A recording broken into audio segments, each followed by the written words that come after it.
Mr. Speaker, thank you very much, Mr. Speaker. I think I cannot thank you more for affording me this opportunity at this late hour.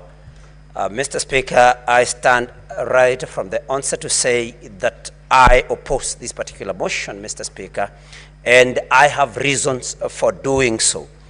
Mr. Speaker, the key witness or the mover of the motion came before this House yesterday, Mr. Speaker.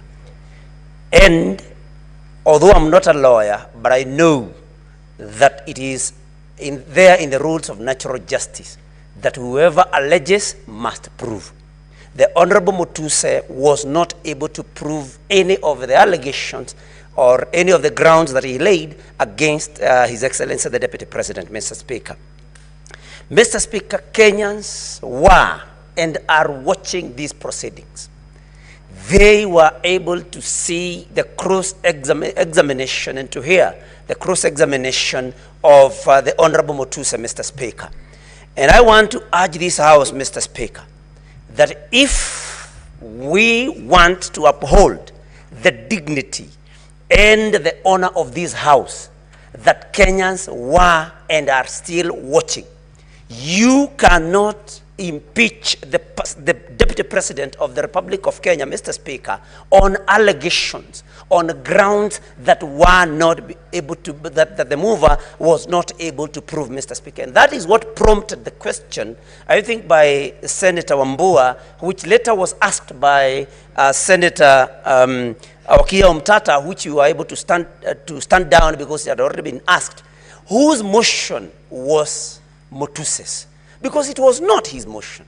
He had no proof of any or for any of the allegations, Mr. Speaker, and that is why this House, in order for us to uphold, like I've said, the dignity and honor, we need to vote no to this motion, Mr. Speaker. Mr. Speaker, many that have spoken before me have talked about the woman, the adulterous woman that was caught in the Bible. Senator Kajwang put it even better, that they did not bring the man that she was caught in the act with. Mr. Speaker, we need to ask ourselves, how good are we? How clean are we? Are we qualified to throw the first stone, Mr. Speaker? I think that is the first question that we should ask ourselves. That as we judge the Deputy President, how good are we? How many mistakes, how many offenses have we ever committed? How many sins even have we ever committed? And God forgive us, and our fellow human beings also forgive us, Mr. Speaker. But the most moving thing, Mr. Speaker, is that we did not give the Deputy President an opportunity. I know, of course, the motion to defer this particular, to adjourn up to Saturday did not pass. But, Mr. Speaker, under Section 50 of our Constitution, Mr. Speaker, 50-0, Mr. Speaker, we need to give any person, 50-0, that is 50, Mr. Speaker, 2F, to be present and when being tried, unless the conduct of the accused person makes it impossible for the trial to proceed. Mr. Speaker, the Deputy President was taken ill according to what the council reported to this House. And Mr. Speaker, we did not give him an opportunity. Mr. Speaker, I draw your attention also to our Constitution, Article 145, Clause 5, the President shall have the right to appear and, not or, and be represented before the special committee, Mr. Speaker. We did not give him that opportunity.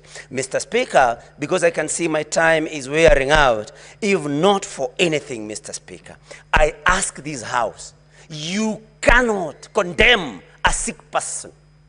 Any one of us can get sick. I want to appeal to my colleagues, Mr. Speaker. Nobody chooses when to get sick and when to be in good health. We cannot afford to judge a person, to condemn a person when they are in hospital, Mr. Speaker. And so I want to appeal to the members of this House that if not for anything else, you consider that the Deputy President has been taken ill and show the necessary compassion. And Mr. Speaker, I want to my majority leader is here, and he made a statement that was very disturbing, that even those that are saying that it can bring division should Senator Mogene.